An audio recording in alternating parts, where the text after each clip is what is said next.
we get to talk about the benefits of media on children. So, educational television. American children spend more time watching television than they do in school. They spend more time in front of the TV than they spend in a classroom. By the time they turn 3, the average child watches 2 to 3 hours of television a day. So how are kids' shows today different than they were in the past? Many children's programs now are aimed at improving cognitive skills and increasing knowledge. If any of you have some young children, you probably know some of these. PBS Kids has a lot of these. Nickelodeon has them. Dora the Explorer, Octonauts, Dinosaur Train, Daniel Tiger. There are a lot of them out there, and a lot of shows are intended to be educational now. Educational programs like these have been shown to have mild to moderate positive effects on preschoolers' cognitive development, and it seems to be more effective on girls than boys. There have been studies done on Sesame Street. Sesame Street is viewed by 50 to 60% of preschoolers. Okay? Regular viewing increases learning of numbers, letters, and cognitive skills such as sorting and classification. So these studies on Sesame Street have found a positive effect on preschoolers. We're not talking about infants here, we're talking preschoolers. The effects found in African American and European American children, girls and boys, urban, suburban, and rural, they are found essentially across the board. And children who regularly watch Sesame Street have an improved vocabulary by the age of 5. So obviously it's doing some good. There's a study about Daniel Tiger. If you don't know what it is, Daniel Tiger's Neighborhood is essentially the spiritual successor to Mr. Rogers' Neighborhood. Okay, so it's animated and it's all about teaching lessons, mostly about relationships and empathy. So children who watched Daniel Tiger's Neighborhood exhibited higher levels of empathy, self-efficacy, that's the confidence in oneself in social situations, and the ability to recognize emotions than those who watched a nature show, which was like a control group. There's a kicker though. In order for kids to benefit from watching Daniel Tiger, the regular TV watching experiences had to be accompanied by frequent parent-child conversations about the media content.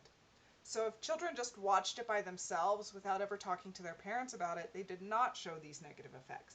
So that kind of indicates that the show can be a tool to help parents talk to their kids about these things, and it's the discussion with their parents that are having all the positive effects rather than the show itself.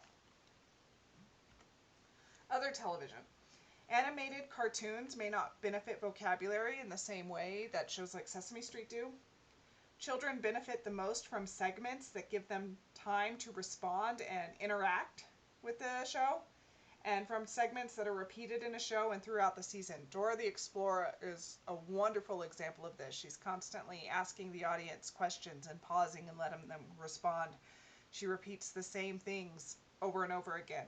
Other shows that do this are Blue's Clues, other Nickelodeon shows. You could probably think of them if you watch any. There is some evidence that shows some shows may increase impulse control and concentration.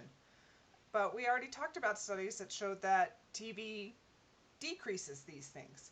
So again, mixed reviews. We have found some studies that show that they can increase impulse control and some say that they decrease it. Educational DVDs, such as Baby Einstein, don't appear to have any beneficial effect on the toddlers they're designed for. Babies and toddlers learn from live speakers, not from recordings or screens. So these studies seem to help preschoolers, but not infants or toddlers. But again, parental involvement is the key. This means that certain educational TV programming is becoming sophisticated enough that they have the ability to maintain a child's attention. They are developmentally appropriate. They have characters with whom the child can identify, and they are using teaching techniques that help kids learn. It also means that parents need to be intimately involved in helping reinforce the lessons taught in these educational TV programs. It is not enough to plop your kiddo in front of the TV and expect them to become academic and social geniuses. The lessons in the shows need to be reinforced by regular parental involvement and discussions. Remember, when children watch TV, Their visual centers are stimulated, but not necessarily the other parts of their brain.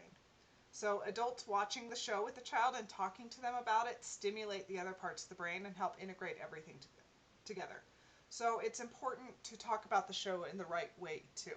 So when you're watching the show, talk about what the characters are doing and how the characters feel.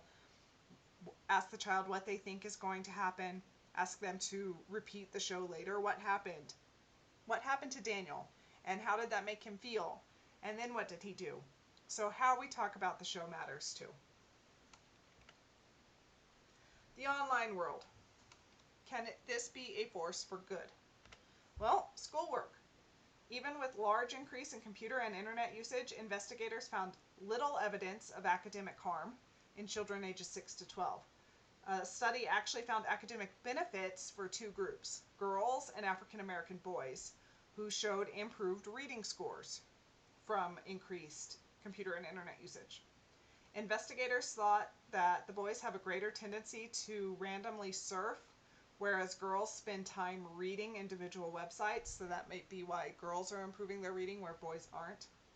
But the perspective here is that it's not the media that matters, it's the content and the message of the media.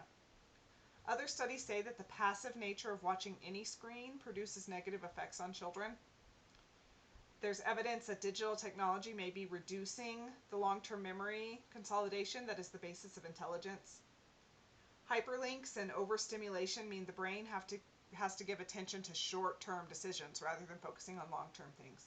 But there are positive effects. We see better hand-eye coordination, pattern recognition, multitasking. There are good effects too. So what about the social media? Is it all bad? This is a vital aspect of social and creative lives, especially in today's young children and teenagers. It's a way to have fun, to make and maintain friendships, share interests, explore identities. It's an extension of offline and face-to-face interactions. So they go have fun with their friends in person and then continue to talk to them on social media. It also allows children to connect to a global community, not just their local community. They can go to online global communities for shared interests and support networks. Examples, children with rare medical conditions or homosexuality can find support groups to talk to other children with those same situations. They can have conversations about games, TV shows, hobbies they enjoy, etc. This can really help them connect to other people who have the same issues and interests that they have. Digital literacy.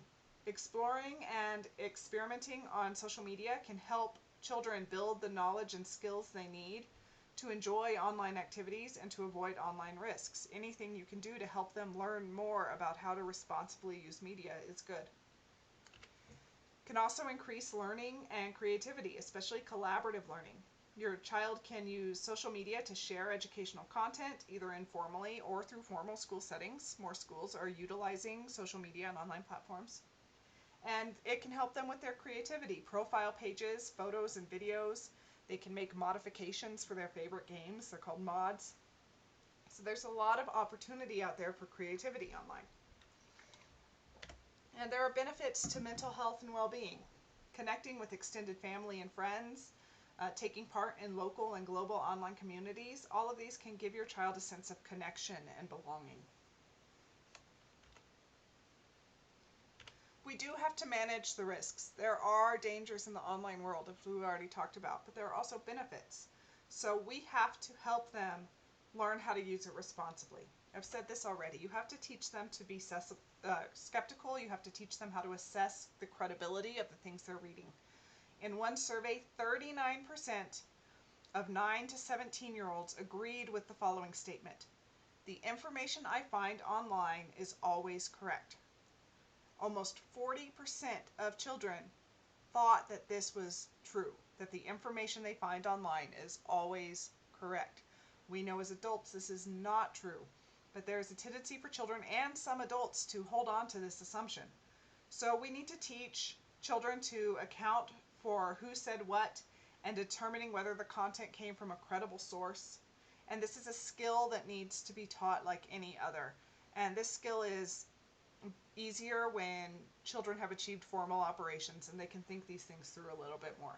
But we do have to teach children how to assess whether something is a credible source or not. We need to teach them to manage their digital footprint, understand the risks of using social media, such as being tagged in an embarrassing picture, understand the dangers of sharing personal information. Remember, anything shared online never goes away. They need to learn to navigate the risks and what to do if people ask for personal information, are abusive, post embarrassing pictures, or share too much information. Remember, this stuff never goes away, so they need to think about, what do you want a future boss to see? If you're applying for a job and a boss looks up your online presence, what are they going to see? So work out how they want to behave and be treated by other people online. And we need to use it in moderation.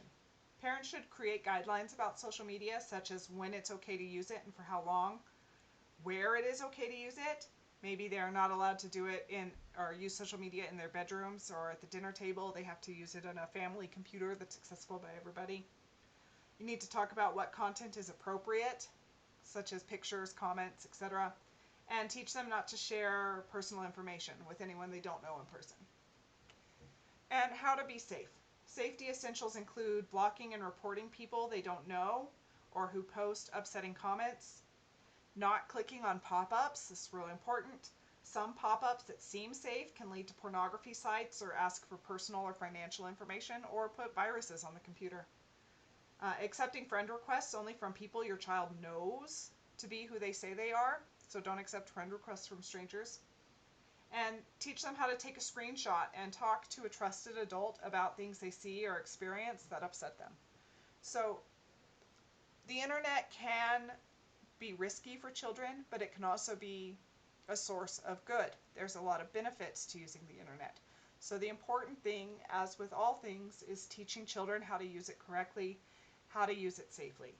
In the next video, we're going to talk about video games.